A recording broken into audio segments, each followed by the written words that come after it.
Welcome to This Explainer. Today, we're diving into something that is absolutely fascinating and honestly a bit intense. We're looking at how a highly anticipated pop concert somehow became ground zero for a massive geopolitical clash between two African nations.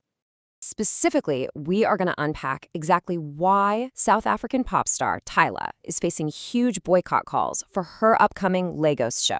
We'll objectively explore how a music event triggered a real-world diplomatic crisis. Because, spoiler alert, this isn't just about music anymore. It's about international relations, cultural leverage, and a very real public outcry. Part 1. The Spark, a highly anticipated concert. Okay, to really understand this, we actually have to look at the incredible cultural exchange that was happening right before everything blew up. Tyla had built these amazing, strong ties with Nigeria.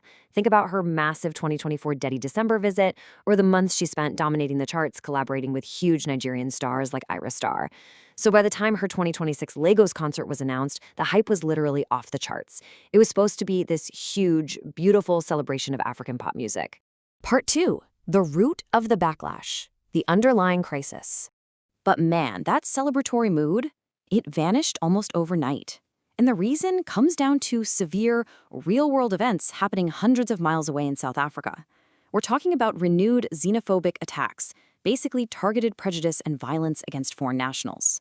Tragically, this recent wave included the high-profile case of Chika Ibe. When news of that hit Nigeria, public sentiment shifted instantly from excitement for a concert to just profound, visceral anger. And this didn't just stay a topic of internet outrage for long. It escalated all the way up the political ladder. The Nigerian government actually stepped in with an official diplomatic response, publicly demanding that South African authorities take immediate action to protect Nigerian citizens within their borders. So we're looking at top-level diplomatic tension playing out in real time. Part 3. The boycott campaign. So how exactly does diplomatic tension spill back into the world of pop culture?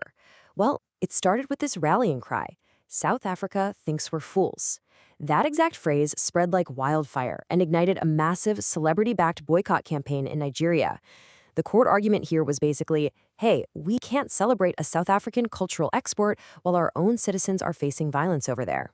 Almost instantly, Tyla's concert was weaponized as a form of protest.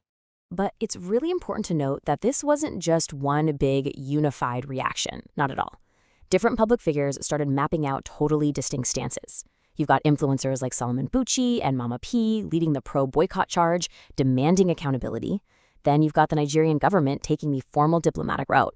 And on top of that, you have figures like politician Omoyele Sowore taking a strong anti-boycott stance, arguing that we shouldn't be blaming the artist.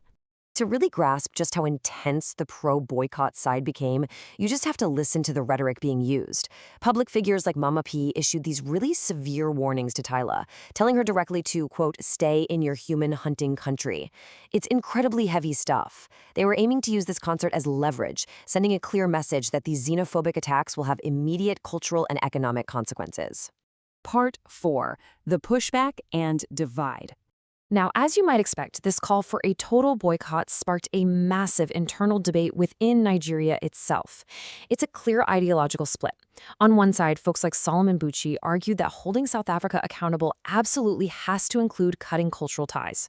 But on the flip side, people like Omoyele Sowore pushed back hard, countering that Tyla is an individual artist who has shown nothing but love for Nigeria, and she shouldn't be punished for the systemic failures of her home country's citizens.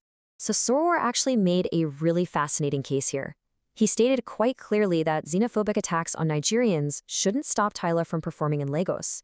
His whole point focuses on separating the artist's goodwill from geopolitical conflict, basically arguing that art and cultural exchange should be a bridge, rather than just becoming another casualty. Well, that diplomatic approach drew immediate fire. We suddenly got a massive backlash to the backlash.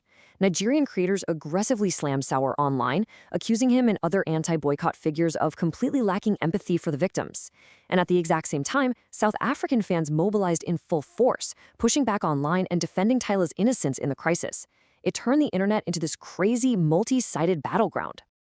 If we look at the South African side of the reaction, through coverage from outlets like Briefly, we see an entirely different framing of the whole situation.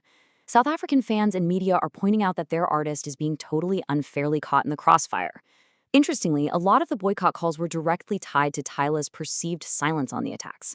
But her defenders argue that demanding a pop star solve a complex international crisis is just an impossible, unfair standard. Part 5.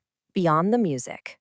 Looking at this step by step, it's honestly a fascinating and kind of heartbreaking look at modern geopolitics.